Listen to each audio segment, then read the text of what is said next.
Nama ini penting. Pentingnya begini. Ini kata Rasulullah kalau sedang guyon, kata Nabi, mbok kamu itu sekali-kali mikir, kenapa saya ini diberi nama Allah Muhammad katanya.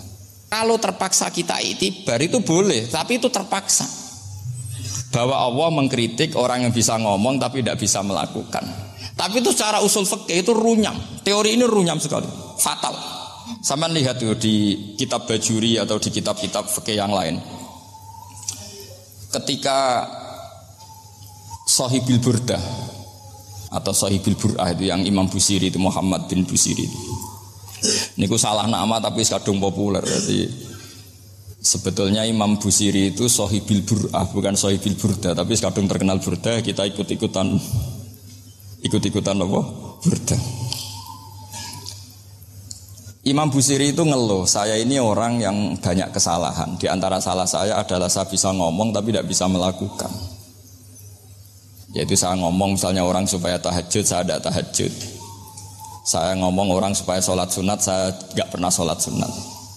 Itu sarahnya itu yang menyarai itu kan Imam Bajuri itu yang sarah Burdah. Itu mengkritik begini.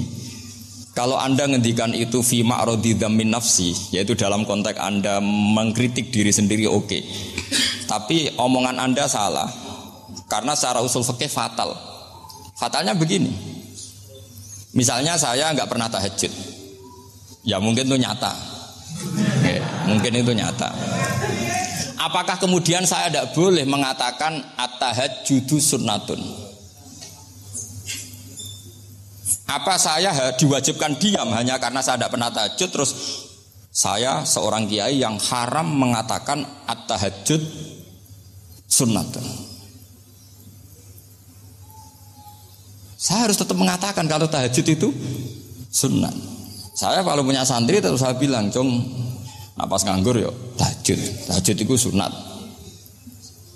Karena mengatakan kebaikan pasti bagian dari kebaikan itu sendiri.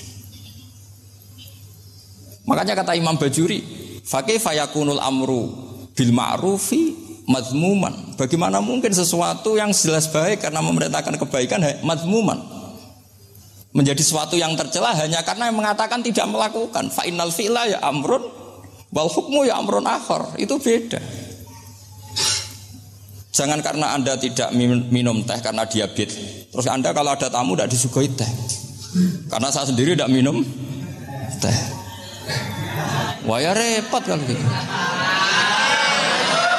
Nah, itu lagi-lagi tadi orang Khawarij salah ketika mengartikan ayat yang harusnya objek kritiknya itu orang kafir, kemudian karena Quran lama sekali dibaca orang Islam sampai orang itu lupa kalau Quran awalnya turun diantaranya adalah membenahi akidahnya orang kafir, sehingga korbannya orang Islam.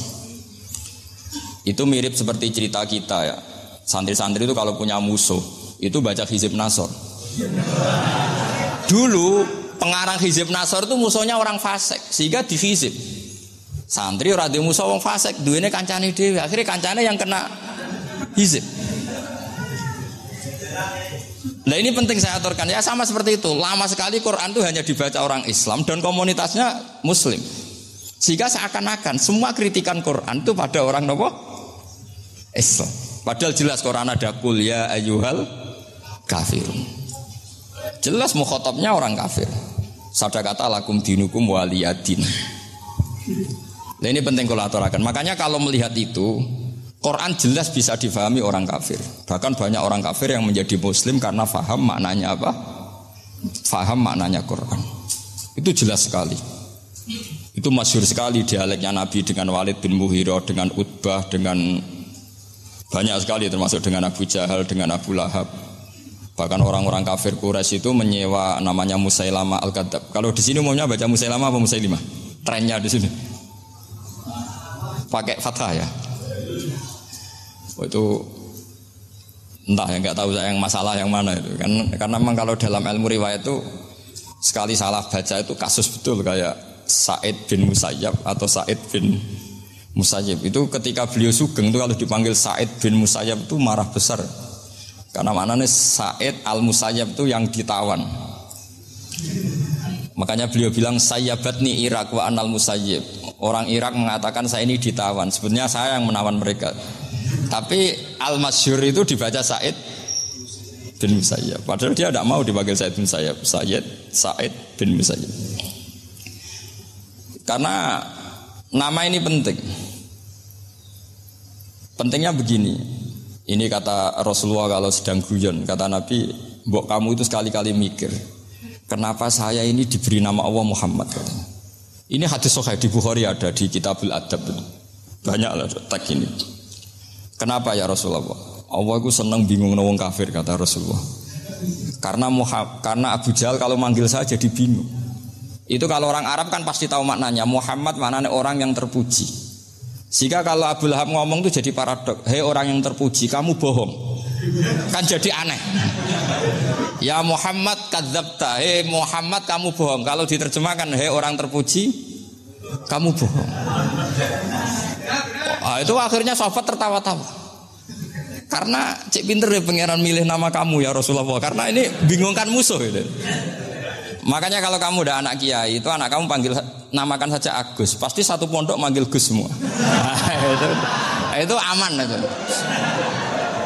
Oh itu mbok yang nggak seneng tetap panggil Gus. Karena kalau untuk Gus putra kiai kan butuh di bapak kiai, kan bapak kadung ra kiai gitu kan. Itu ada triknya, yaitu anaknya dinamain Agus. Nah, itu Rasulullah itu sudah dipilih sedemikian rupa oleh Allah. Perilakunya benar, ahwalnya benar, sak namanya juga benar. Sehingga ketika Abu Jahal, Abu Lahab tahu bahwa nama Muhammad ini problem, karena ini madah. Madah itu memuji. Sehingga mereka kalau mencari Muhammad itu bilang, Ainal madmum, mana orang yang tercela. Terus orang-orang Quraisy tidak paham, kamu nyari siapa? Akhirnya mereka bilang, ana atlubu Muhammad, dan saya cari Muhammad. Akhirnya bilang Muhammad lagi. Nah, itu. Nah, Quran juga main di ranah nama. Sehingga Abu Jahal itu namanya kan Abul Hakam. Orang Islam dari awal memanggil Abu Jahal. Karena kalau sampai kita manggil Abul Hakam, kita akan mengalami paradok. Ya Abul Hakam, hei bapak dari semua kebijakan, kamu begini kan kacau. Makanya itu dari sini orang nggak boleh salah apa? Salah nama. Ini penting kalau aturakan karena kadang menganalisis Quran itu satu bilisanin Arabi mubin, kata Imam Syafi'i, wa innahu latanzilu rabbil alamin nazala bihir rohul amin ala qalbika litakuna minal mudhirin bilisanin Arabi mubin. Di antara kata Imam Syafi'i ini, di antara aturan pokok memahami Quran adalah dia malian bil Arabiyah. Dia sangat-sangat menguasai bahasa Arab. Itu masyhur dalam dialek Imam Syafi'i ini. Saman kalau ngaji takrib atau Fathul Mu'in, syarat sahnya tayamum lil musafir itu apa? Tolabul ma'. Mencari apa? Air. Sampai kalau di takrib dicontohkan.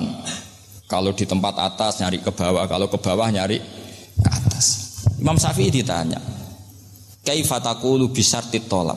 Bagaimana Anda berpendapat bahwa tolabul ma' itu wajib untuk menjadi sahnya tayamum? Terus Imam Syafi'i faqara'a falam tajidu ma'an. Kamu pergi, kemudian falam tajidu ma'an, kamu tidak menemukan air. Terus Imam Syafi'i mengatakan la yuqalu liman lam yatlub lam yajid wa innama yuqalu lam ya'rif, katanya. Orang yang enggak pernah mencari itu tidak bisa dikatakan lam yajid, tidak menemukan. Kalau belum mencari namanya tidak tahu. Padahal Quran bilang kamu pergi kemudian kamu tidak menemukan air. Tidak menemukan itu berarti harus mencari dulu baru dikatakan lam yajid, tidak menemukan. Kalau tidak pernah mencari namanya tidak tahu. Hanya gitu tok itu jadi ilmu bahwa tolabul ma itu wajib karena Allah mengatakan falam tajidu ma la yuqalu liman lam yatlub lam yajid wa innama yuqalu lam ya'rif. Orang dikatakan tidak menemukan berarti setelah mencari kemudian kesimpulannya tidak menemukan. Kalau belum mencari namanya apa? Tidak tahu. Nah, dari sini Imam Syafi'i istidlal wajib tolabul. Ini namanya malian bil Arabiyah. Dia menguasai bahasa Arab. Begitu juga ulama-ulama sufi. Itu ada cerita Bayazid Al-Bustami itu ada muridnya baca ayat wasiqal ladzina taqaw rabbahum ilal jannati zumara. Orang-orang takwa itu digiring menuju surga. Itu dia nangis. Muridnya kaget. Ini guru saya tidak benar, ini ada cerita surga, tapi dia malah nangis karena ayatnya itu digiring. Terus kata Abu Yazid, mereka itu di mana saja? Masa ke surga aja butuh digiring? Ke surga itu kan nikmat, ngapain butuh digiring? Saya tidak mau, kata dia. Abu Yazid itu gak mau digiring ke surga, itu gak mau. Muridnya kan tambah kaget.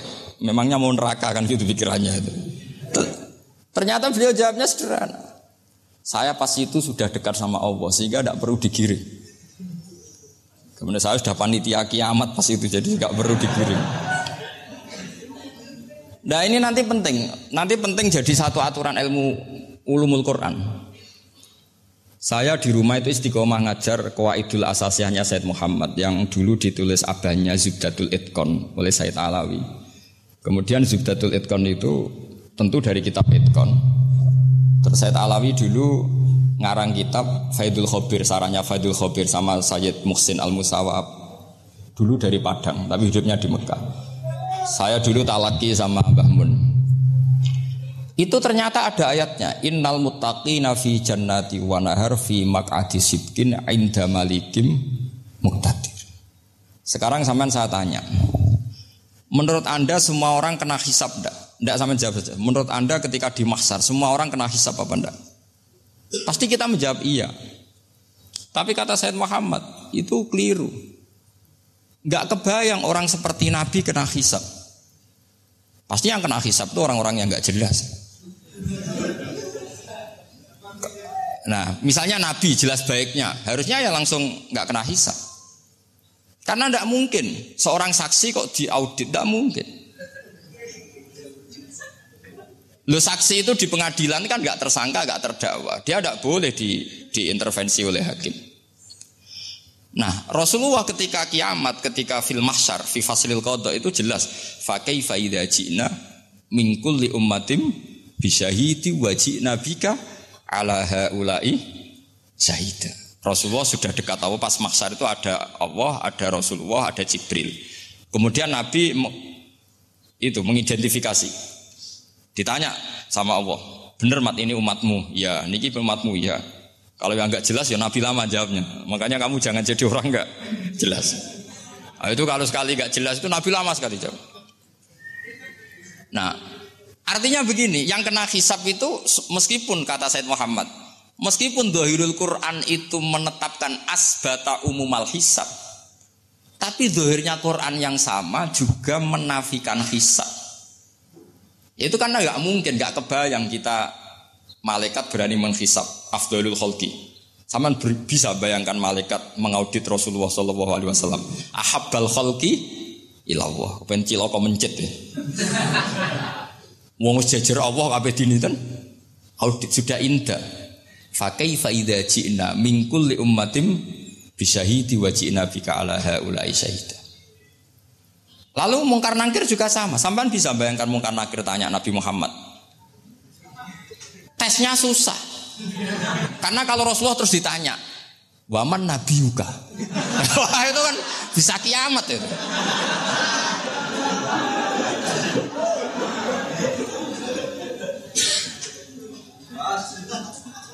Paham ya? Makanya kata Said Muhammad, ini kan teman-teman tanya, piye carane alim tafsirnya saja, sarannya 1 hafal Quran, 2 hafal Sahih Muslim, 3 semua orang sudah mati, tinggal kamu yang alim. Itu mesti aman itu. Nah kalau sampean tanya saya, apa buktinya Gus kalau orang tertentu tidak kena hisab? Ya buktinya tadi misalnya innal ladzina qalu rabbuna Allahu tsummas taqamu tatanazzalu alaihimul malaikatu alla takhafu wala tahzanu wa absyiru. Mungkar nakir adalah malaikat penakut membawa ketakutan. Sementara para wali ini jelas malaikat kena konstitusi. Malaikat harus mengatakan ke para wali alla takhafu wala tahzanu. Padahal Nabi tentu sayyidul auli. Para wali saja malaikat kena aturan kamu harus bilang alla takhafu wala tahzanu wa absyiru. Hei para wali, kamu jangan susah, jangan gentar, kamu harus gembira. Kamu bisa bayangkan misalnya Mungkar Nakir bawa godok, atau orang kalau dipukul ajul sak walang-walang. Kemudian kamu bayangkan si Abdul Qadir ngalami itu, Abdul Hasan Asadali ngalami itu, Abu Yazid Al-Bustami. Kalau itu ngalami gitu semua, ngapain kita jadikan mursyid? Kan sama nasibnya dengan kita. Nah, Zahirul Quran mengatakan asbatal hisabah. Tapi Zahirul Quran di ayat yang lain lam yusbit al hisabah. Makanya tadi umumul Quran juga ditaksis dengan muqayyid. Yang mutlak ditaksis dengan yang muqayyad. Yang mujmal ya sama seperti itu, aturannya seperti itu, ditafsir sama yang mufassal. Sama orang kafir yang jelas, sampean bisa bayangkan malaikat ngaudit Fir'aun. Cek kurang penggaweane. Jelas eleke kok di audit. Misalnya Abu Lahab di audit, oh malaikatnya celaka mencet. Berarti dia enggak percaya sama pernyataan Tuhan tabat yada Abi Lahab. Malaikat kok ngaudit Abu Lahab. Mungkin Gusti kula ceke. Nak menawi wonten api nggih. Lho ki ora tau ngaji Quran tapi wong ayate tabat yada kok cek dicek. Nah, yang seperti ini masuknya kategori ulaikal ladzina satruse mereka yang kafir bi ayati rabbihim wa liqaihi fahabitos a'maluhum fala nuqimu lahum yaumal qiyamati wasna. Jadi ada orang-orang kafir yang jelas kena aturan fala nuqimu lahum yaumal qiyamati wasna. Jelas kafirnya ya enggak kena hisab, yang jelas nabinya, jelas wasinya juga enggak kena hisab. Yang kena kita di tengah-tengah. Tapi ilmu itu ikut mainstream karena semua orang bilang ada hisab ya kita ikut-ikutan bilang ya sudah gitu saja. Tapi kalau aslinya rapati percaya. Umumnya uang gerono mati ditalkin ya kita melok-melokan nalkin. Tapi kalau kadang ya gak kebayang. Piye nak wali-wali ditalkin. Makanya ada di dunia wali itu ada cerita Rabi'ah Adawiyah itu termasuk keramat beliau itu. Kali Imam Sibawi kan dalam cerita wali kan ditanya marabbuka. Ngapunten niku man mausul napa istifham. Wah itu malaikatnya ndak pernah khataman alfiyah kan repot. Kalau Rabi Adawiyah lebih parah lagi itu beliau tuh nangis sekeras-kerasnya. Nangis terisak-isak, dia tersiksa. Ya Allah, engkau itu zat yang paling saya kenali dan harusnya semua makhluk itu kenal engkau. Tapi ini hamba engkau tanya engkau itu siapa? Itu kan ini orang aneh kata gitu. Karena Allah itu adharud dzahir kata sampai Imam Sibawi silakan a'raful ma'arif. Jadi wong ora Allah wis geblek tenan dari Imam Sibawi. Imam Sibawi kan atas nama dia pakar nahwu pertama mengatakan dhamir paling makrifat di antara 6 isim makrifat paling makrifat itu dhamir. Tapi meskipun gitu a'raful ma'arif Allah. Yang paling makrifat dari sekian isim makrifat itu Allah. Artinya satu nama yang orang harus kenal semua. Makanya di antara keramat beliau ketika ditanya, wong kok ora tau ngaji fikih men ngaji nahwu wae. Gak tahu dia ngaji carane sesuci, carane iddah to gak tahu ngaji nahwu. Terus dia tanya, "Bima fa'ala rabbuka?" Lalu Allah memperlakukan kamu gimana? Terus kata Imam Sibawi, "Ghafaroli." Allah mengampuni saya karena saya orang yang mengatakan Allahu a'raful ma'arif. Ini penting kalau aturakan. Jadi makanya kalau sampean tanya caranya ilmu alim gimana? Ya satu tadi, kalau sampean masih banyak orang hidup, syaratnya kamu harus hafal Quran, hafal hadis, hafal sekian ribu hadis, hafal sekian ulumul Quran. Itu kalau masih banyak orang hidup. Kalau sudah kamu sendiri hidup, ya sudah. Pokoknya isokulhu ya salim sendiri kan nggak ada saingannya. Makanya kata Sayyid Muhammad, beliau mengatakan kita meyakini umumal hisab ya berdasar zahiril Quran, kita menafikan umumal hisab bahwa hisab hanya yahtassul liqaumin duna qaumin juga berdasar zahiril Quran. Kita percaya semua mayat ditanya mungkar nangkir ya berdasar zahiril ahadis.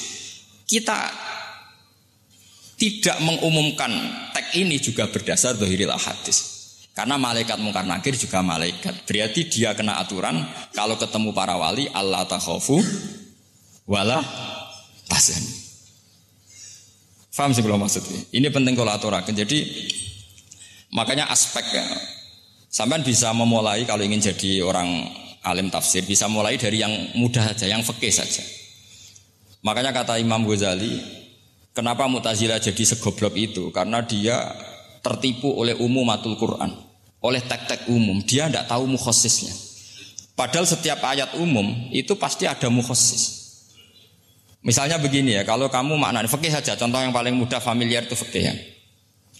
Misalnya kita ngaji Quran, wal mutallaqatu yatarabbasna bi anfusihinna salasata quru. Kalau orang dicerai, itu iddahnya itu 3 kali masa napa? Suci. Apakah aturan iddah seperti ini hal hadhil iddah amatun likulli mutallaqatin am li mutallaqatin makhsusa? Apa ini semua mutallaqah iddahnya pasti salasata quru apa orang tertentu? Ya ndak, asal dia mutallaqah pasti iddahnya salasata quru. Anda goblok, Anda salah besar. Kalau misalnya yang dicerai adalah orang hamil, iddahnya apa? Salasata quru apa watil hamli? Watil hamli. Kita butuh ayat lain, wa ulatul ahmali ajaluhunna ayyadna hamlahu. Sama seperti kita ngaji walladzina yatawaffawna minkum wa yadharuna azwajan yatarabbasna bi anfusina arba'ata asyhurin wa asyra. Asal wanita ditinggal mati suaminya, maka iddahnya 4 bulan 10. Apa semuanya demikian? Enggak. Misalnya orang hamil iddahnya biwatil hamil. Artinya kalau Anda tertipu umumatil Quran, berarti Anda sama dengan menghukumi orang ditolak semua iddahnya salah satu guru. Sama misalnya orang sekarang dalil-dalil wa may yatawallahum minkum fa innahu minhum. Kalau berkawan orang kafir, maka dia menjadi kafir. Itu kan fatal. Semua nabi ya berkawan orang kafir. Karena dakwahnya memang sama orang kafir. Lo coba, andai kan sampean hafal Quran, itu sama teori itu tuh mungkin menyedihkan. Coba istilahnya Quran. Wadhkur akho'at wa ila adin akhawum huda wa ila samuda akhawum. Terus semua umatnya yang kafir disebut akhawum. Akhaw itu artinya apa? Saudara.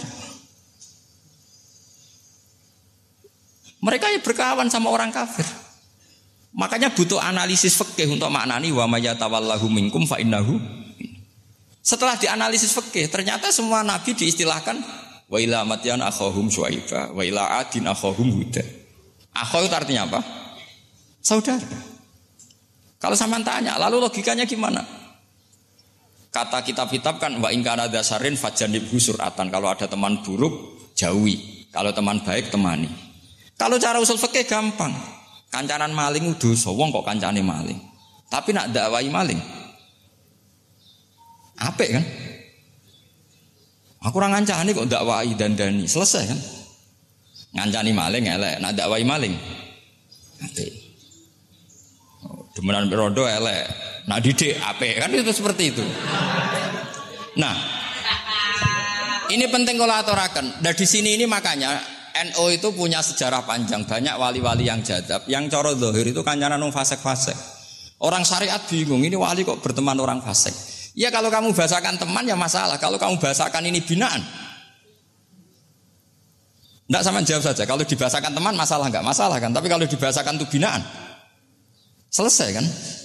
Sama, Nabi berkawan orang kafir itu tidak karena berkawan, itu binaan Nabi. Memang Nabi itu jadi Nabi, objeknya adalah mengislamkan orang kafir. Ya berlama-lama Nabi dialek dengan mereka, muasarah sama mereka. Bahkan Nabi diharuskan bersikap baik sama mereka. Itu yang disebut fabima rahmatim minallahi lintalahum walau kunta fadzan ghalidhal qalbi lan faddu min haul. Tapi sekarang itu orang sudah tidak pakai ilmu. Orang-orang radikalisme itu enggak pakai usul fikih. Pokoknya kalau ada ayat terjemahnya gini ya sudah itu jadi madhab. Akhirnya kecelakaan seperti ini. Pokoknya kalau ada ayat faqtulul musyrikina haitsu wajadtumuhum wa khudhuhum wahsuruhum wa'udu lahum kullu marsad. Sudah hafalnya ayat itu saja.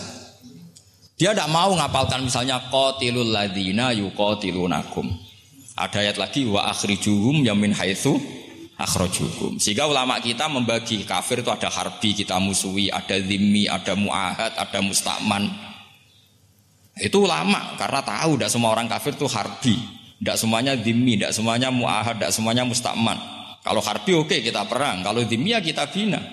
Kalau muahad ya sesuai perjanjian kita, kompensasinya apa, MOU-nya kayak apa. Tapi hafalnya mereka ayat satu tema. Nah celakanya kita yang ngaji di pondok-pondok yang katanya spesialis ingin alim tafsir, hafalnya ya satu ayat juga. Wah itu kan satu ayat versus satu ayat. Itu ngeri. Makanya kalau sama tanya saya, ini katanya di acara ini sama tanya, gimana caranya jadi ahli tafsir? Saya jawab gampang. Caranya itu hafal Quran, hafal hadis, terus hafal ulumul Quran. Ya misalnya Nadoman ya Faidul Khobir lah. Kalau kitab Nasar ya minimal itu setengah lanya itkon lah. Kalau nggak lanya-lanya amat ya agak lanya. Karena kitab tafsir itu gampang. Teorinya itu mudah sekali. Misalnya al-ibratu bi umumil lafzi la bi khususis sabab. Itu sama dengan kayak kaidah fikih. Karena kalau kaidah fikih itu saya itu pernah dibisui kiai itu. Ini kisah nyata itu. Dibisui kiai itu pas basul masail dulu saya itu masih sering mau basul masail. Ini mun pensiun mun mboten niku mun. Dulu saya dengan Gus Zofur putrane Mbah Mun itu sering makili Pondok Anwar basul masail fikih. Tapi tidak tahu ceritanya Gus Zofur jadi dokter tafsir, saya juga kok tahu-tahu menekuni tafsir. Lama-lama orang itu lupa status saya yang fakih ya. Makanya saya itu ya kadang eman gitu karena ini status penting juga. Tapi status fikih itu kadang memang menyesatkan. Karena begini, itu dulu pernah ada basul masail itu begini. Ini kisah nyata ini. Ada desainer baju putri untuk putri, anak putri. Kemudian desainer itu menciptakan satu celana pendek atau celana seperempat. Dengan desain ini pasti kalau dipakai itu auratnya itu kelihatan. Bagaimana hukumnya desainer ini? Apa termasuk mimman sarro'a as-sayyi'ata? Karena terjadi kasfil aurat. Apa enggak? Rata-rata kalau kiai yang khusus-khusus yang sepuh-sepuh desainer itu dosa. Gara-gara tren pakaian ini wong wedok buka aurat. Tapi saat kiai-kiai alim yang muda-muda entah saking belingnya, entah saking pinternya enggak tahu. Bilang begini, Pak Yai, yang didesain apa? Ya celana itu. Lalu celana itu fungsinya nutupi apa buka aurat? Ya nutupi. Lu kan lumayan urun nutupi. Kalau haram ya dicopot. Lu kan malah parah itu. Bingung kayaknya. Sampai bilang gini, wah semanis. Itu kan makanya ini guyon ilmiah. Repotnya ngadepi orang alim muda itu kan mbok gedhingi ku ilmiah, mbok senengi fase.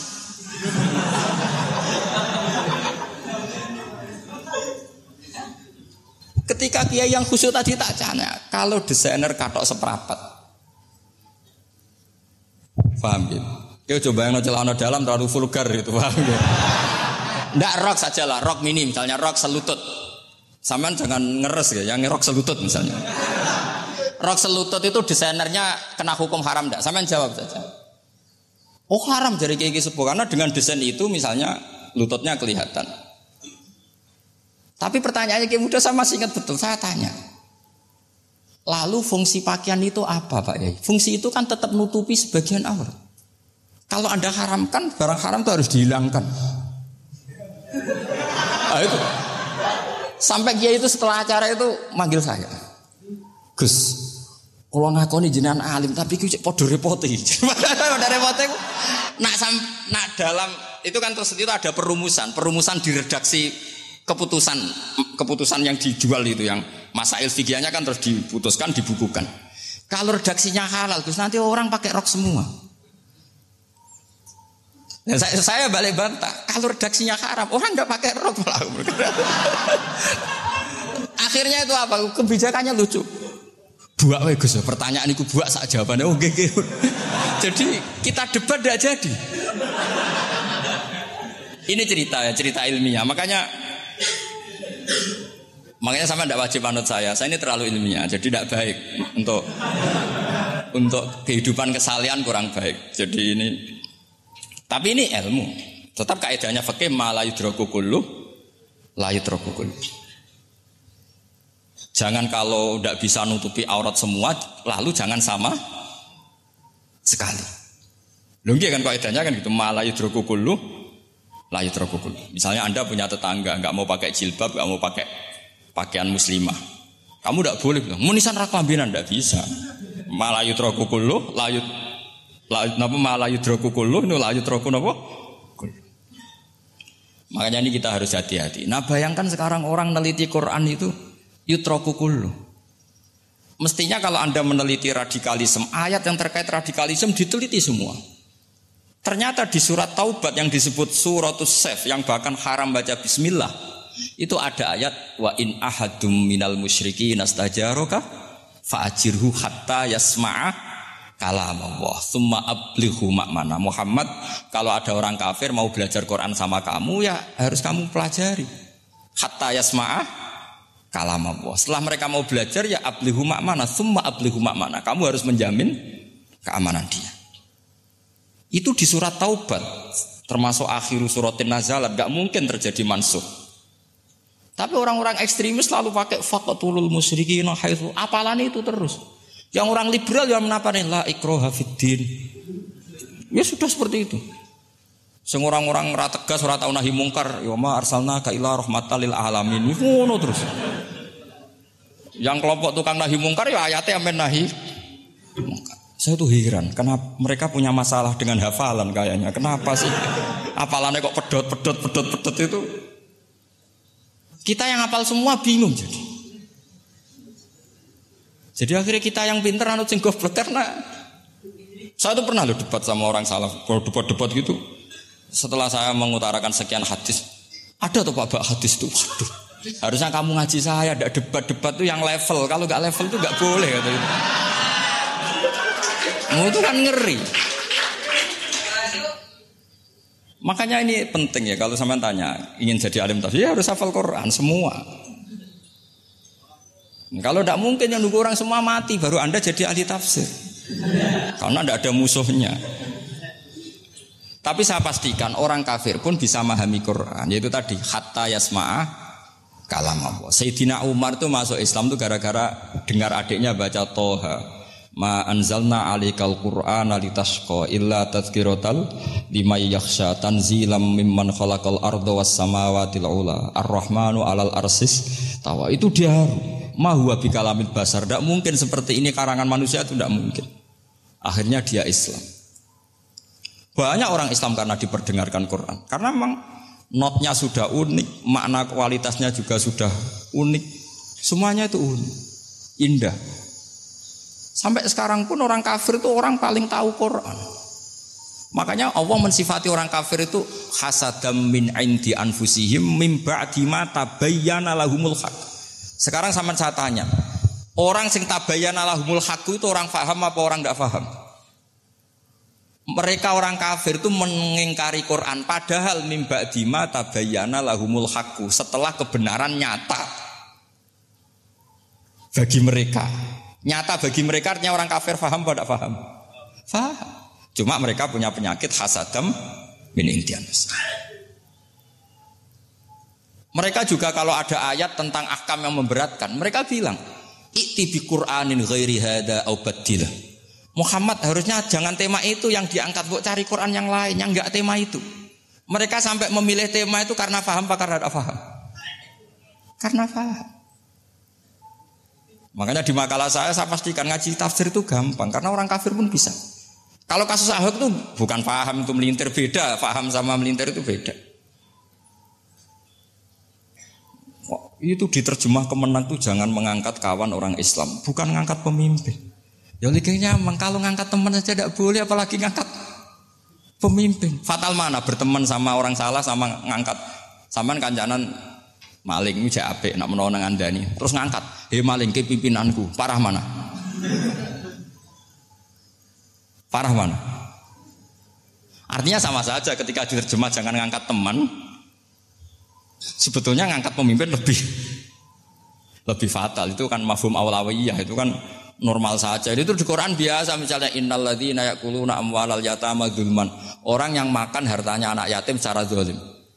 Kamu bilang, "Gus saya tidak makan kok, sepeda motornya tak gasap, tak jual." Yang diharamkan kan makan. Wah ya sarap kalau gitu. Maknanya begini, memakan harta anak yatim artinya ifsad. Ifsad itu merusak. Nak ngono ikhraq membakar atau mencuri sama dengan makan. Bal asad, malah kan lebih apa? Lebih apa? dasar. Jadi yakuluna di situ tuh ba'dul amsilah, sebagian contoh min wujuhil ifsad atau min wujuhil ihlak. Jangan kok karena ayatnya makan, oh yang haram tuh makan, kalau nyuri enggak apa-apa. Waya fatal. Itu kan sama dengan santri geblek dikandani kiai ini, "Cung, kowe mbek bojomu jogeman naboi." Suatu saat istrinya lapor lagi, "Pak Yai sekarang enggak naboi tapi nyadui." Karena naboi itu pakai tangan. Mereka pertama dilaporkan kiainya, "Pak Yai, suami saya itu sering memukulin saya pakai tangan gini. Cung jogeman naboi bojomu." "Nggih Pak Yai, siap." Suatu saat istrinya lapor, "Pak, tetap benjut, kenapa? Kalau nak ini disadui." Mereka pikirannya, sing haram nabok, nak nyaduk halal. Wah itu kan ngajak goblok bareng. Nah masalahnya di usul fikih kasusnya seperti itu.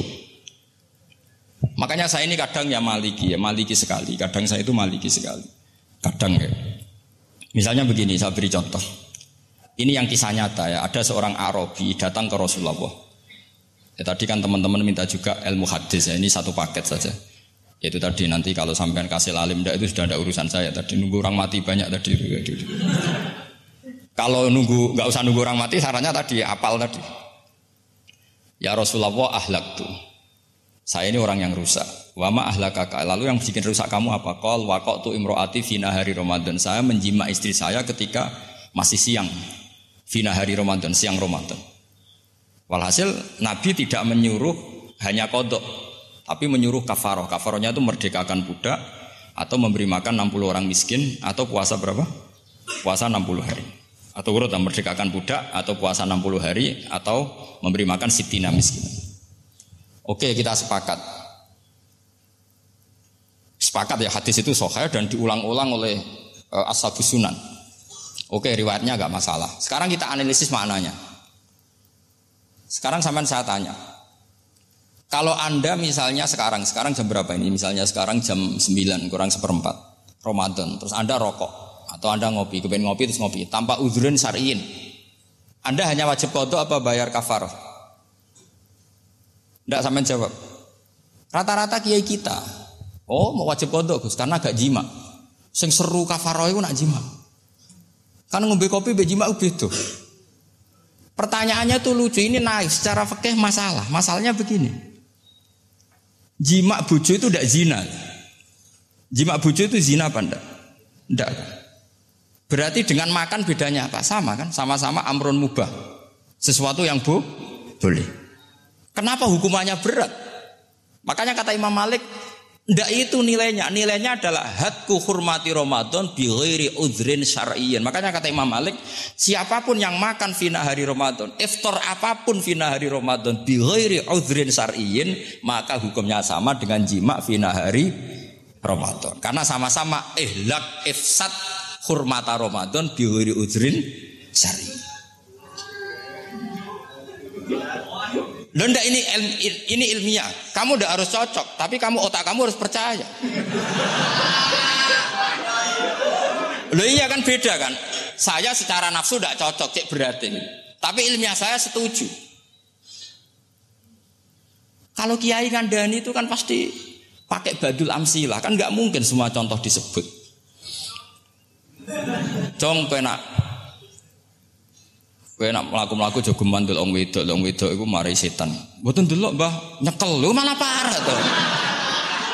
Ndak bisa. Makanya ini masalahnya lafaz. Ini kembali ke Imam Syafi'i bilisanin arabiyyim mubin.